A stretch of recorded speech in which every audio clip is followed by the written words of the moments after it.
Greetings, members, one and all of the Salivation Nation. People are waking up to gold. Let's explore.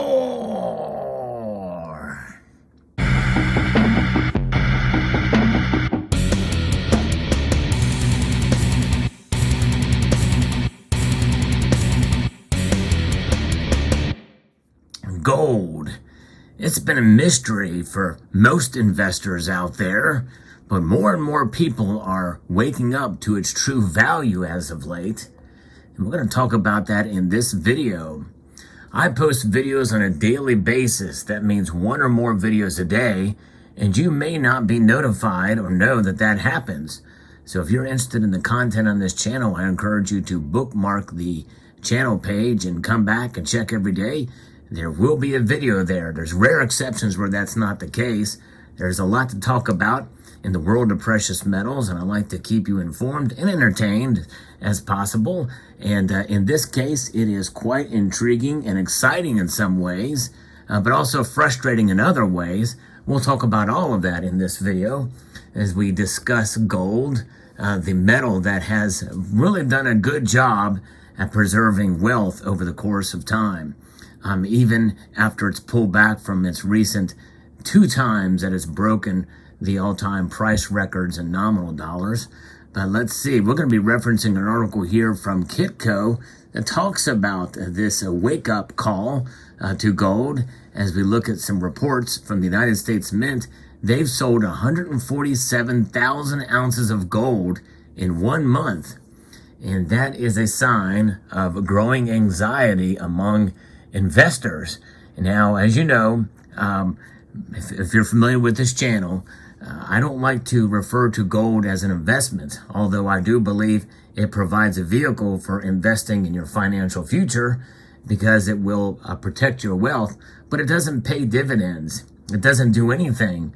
In fact, because it doesn't do anything, which also includes some of the physical properties of the metal, such as reacting to its environment, the air, or anything else, that is one of the attractive qualities of it. Gold maintains its shine. And not only does it do that in its physical beauty, such as you see here with these various different coins and a bar there, but it also does it in terms of maintaining its value. And value is a proposition that I would like to put forth in front of you, and that we're looking for things of value these days, because right now we have this thing of value. It is a store of value. Yes, it is. Believe it or not, this is a store of value, this dollar bill, but it's a store of value that is declining in said value at a rate of over 1.2% a month. That's about 8.5% a year. That's inflation, folks, caused by the increase of the number of these, not only in print, but also digitized. Pretty frustrating indeed when you're trying to just save up for a rainy day. Well, my feeling is that rainy day is here, and it is the economic situation we find ourselves in, and I think that economic instability is the key word here, and that's why gold is a metal that protects against economic instability, which encompasses deflation, geopolitical pressures, supply chain issues, black swan events, and finally inflation, but also deflation. So let's talk about what this article reveals to us about what gold is doing and why people are buying it. Gold prices appear to be trapped in neutral below $18.50 an ounce. Of course, by the time you receive this video, it may be a bit more than that. It did rise a little bit last time I checked here, and it's usually been kind of on the downward trend as of late, but we could see it start to climb again, but who knows? It could go either way, and there's reasons for that. We'll get to that in a moment as well, too. A physical demand for the precious metal appears to tell a different story regardless of its price. One of the growing investor anxiety, according to some market analysts. In its monthly sales data, the U.S. Mint sold 147,000 ounces of gold in various denominations of its American Eagle gold bullion coins, the best May performance since 2010. Compared to April, sales are up 67%. For the year, bullion demand is up a massive 617%. It's important to note here that it's the best May since 2010 because remember, 2010 came off the heels of the financial crisis. And we didn't see gold really climb a whole lot until 2011, the following year. Now, I believe that gold and silver's rise in 2011 was an anomaly, but did not really reflect the reality of the economic situation that we were in at the time. And I believe, though, this time could be different. I'm going to use those words carefully because it doesn't necessarily mean it will be, but it could be. There's a lot of things that are headwinds in the economy now, especially with all the quantitative easing, all of the money printing, with 40% of the currency supply being printed in the last 2 years. Of the total currency supply that the United States Mint has ever put out in the last 2 years, 40% of it has been printed or digitized. It would have been a whole heck of a lot more if Democrats got their way with some of these legislative initiatives that they had been proposing and put to a vote. Even taking COVID-19 related production issues out of the equation, U.S. gold bullion sales are up more than 400% from the 5-year average between 2015 and 2019. Philip Stribel, chief market strategist at Blue Line Futures, said there is a false equivalence between gold future prices and sentiment in the marketplace. Bullion sales better reflect the anxiety investors are feeling right now. When you hear economists talk about a recession, it starts to make sense why bullion sales are so strong. Gold will always be a long-term store of value. Key little phrase there, or word, hyphenated word, long-term. It's going to take some time, folks, and although one can make a pretty strong argument that we've seen gold prices reach record highs and only barely pull back, I mean, within $100 or so from the all-time highs. And so with that being said, gold is doing pretty good. And some people feel it has room to move up more and more. Although we also have silver to contend with as well, too. And silver is a metal that some people feel is greatly undervalued. And they make some pretty good arguments for that, I believe. But nonetheless, silver is a slightly different animal in terms of that because of its nature as an industrial metal. And usually when the economy turns south, well, there's less industrial demand for silver, which could weigh on prices. And of course, with supply chain issues that we're seeing now, silver is suffering a bit there because of that. And I think that's one of the major reasons that silver is down and the gold to silver ratio is so high. Nonetheless, as we press on, we see definitely a move more towards these metals, and especially gold in this particular case. Bullion sales reflect this anxiety.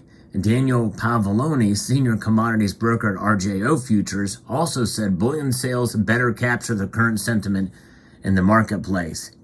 He added that the futures market is currently too closely tied with interest rates that are expected to rise through the year. The Federal Reserve has signaled that it is looking to raise interest rates by 50 basis points in the next 2 meetings. However, markets are looking for 3 50 basis point moves.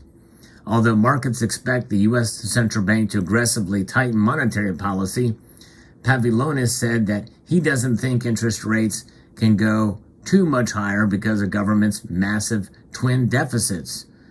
Gold futures are capped by rising interest rate, and people are having been going out to buy the physical metal to have some real money stashed away. And that is, again, the physical metal as opposed to the ETFs and futures, which, by the way, I really don't like the idea of the derivatives market, but it's everywhere, and it's becoming so abused. And people are wondering how long it's going, we can go in that kind of scenario. What's it gonna take to break that system? I don't know. But more likely, it's probably going to take a bad recession or a near depression, and then we could see prices exponentially rise then.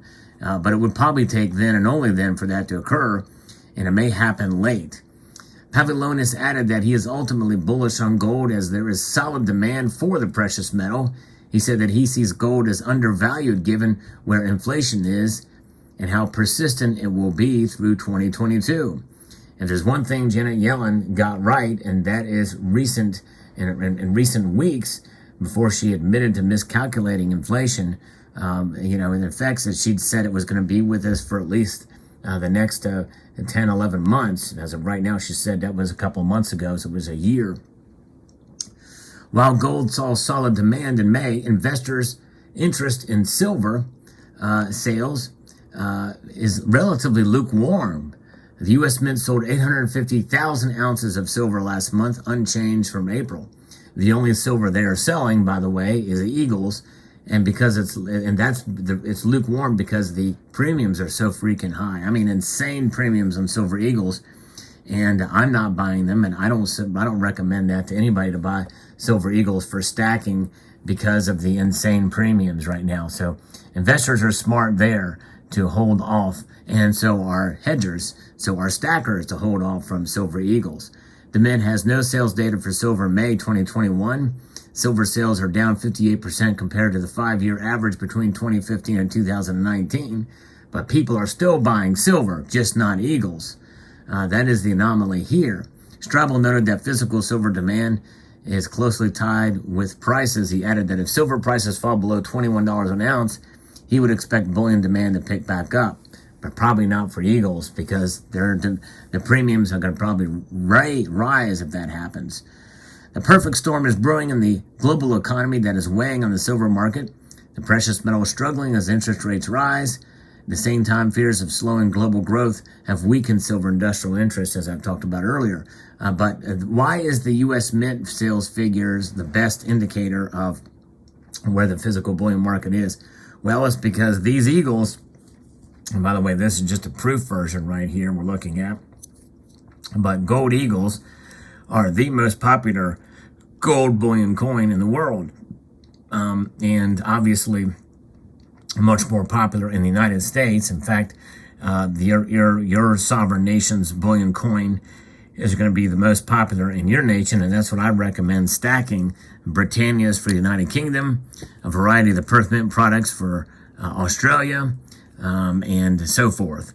And so, but nonetheless, you got plenty of options to choose from as far as gold bullion is concerned. But but the United States Mint Gold Eagle is the de facto standard for